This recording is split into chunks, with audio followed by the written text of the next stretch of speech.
சேண்ட்மேன் season 1 வந்துட்டு இந்த சீரீஸில் வந்துட்டு சேண்ட்மேன் இந்த கேரக்டர் வந்துட்டு ஒரு கூண்டுக்குள்ளே அடைச்சிடுவாங்க.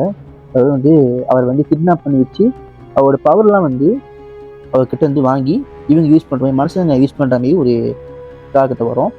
அதுக்கப்புறம் வந்துட்டு அந்த பவர்லாம் வந்து அவர் திரும்பி எப்படி வந்து மீட்டாரு அது நோக்கி தான் கதையே போகும்.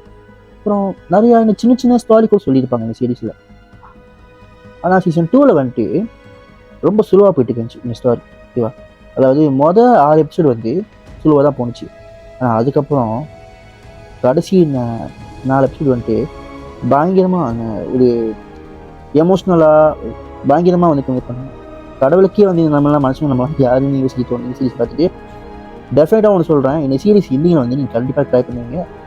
ஏன்னா வந்து அவ்வளோ ஒரு எமோஷ்னலாக வந்து இந்த சீரீஸை வெளிப்படுத்திருக்கீங்க. டைம் செக் பண்ணி பாருங்கள்.